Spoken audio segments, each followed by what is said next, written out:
I get it. You've been scrolling through endless listings, seeing glossy photos of 88-key stage pianos that promise authentic piano feel and all-in-one studio control, only to wonder if they'll actually sit right under your fingers when you finally get them home. The worst part is when the first few chords feel flat. The recorder is a nightmare to dig into, or the unit just won't fit into the cramped corner of your practice room.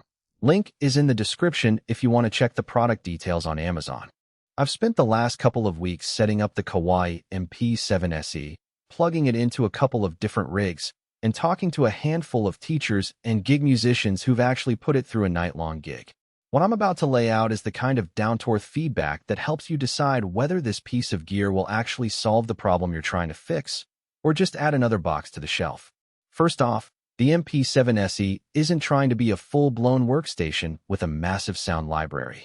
What it does have is Kawai's responsive Hammer 3 action, a weighted 88-key keyboard that feels a lot like a traditional grand piano, even though you're sitting on a stage or in a bedroom.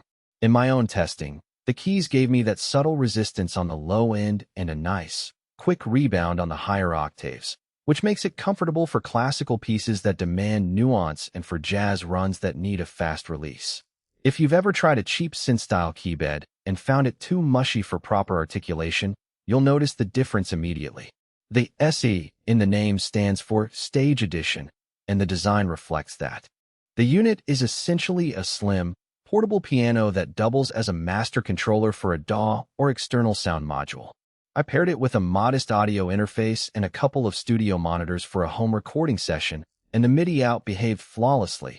No latency, no dropped notes, and the assignable knobs responded instantly to the software. That's a huge win for anyone who wants to layer piano parts with synth pads or trigger drum loops without having to sit at a separate control surface.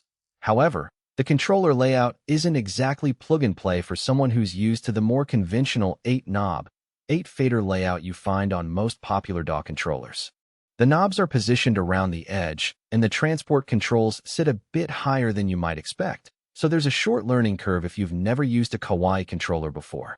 One of the practical strengths that often gets lost in the spec sheet is the onboard song recorder. It lets you capture up to 99 phrases, each up to 5 minutes long, directly into the keyboard's memory.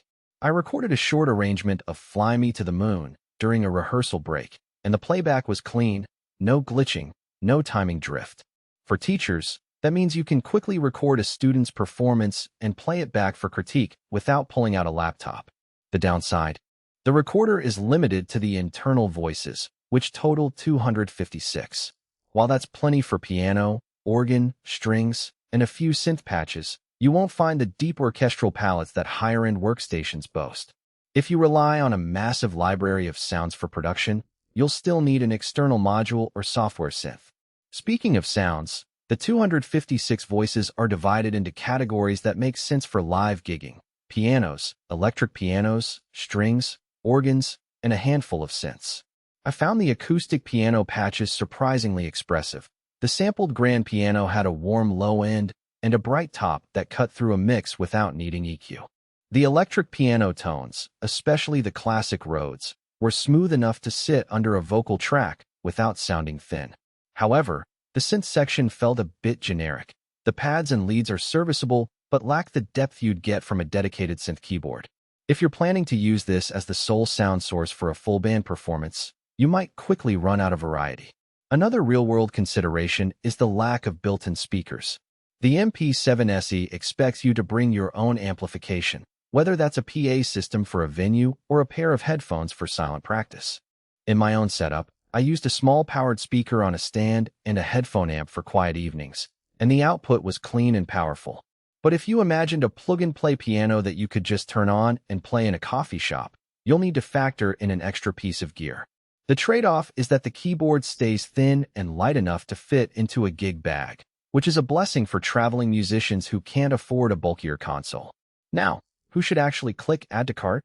If you're a gigging pianist who needs a reliable, weighted key feel on stage, and you already have a laptop or external sound module you want to control, the MP7SE hits the sweet spot. It's also a solid choice for teachers who want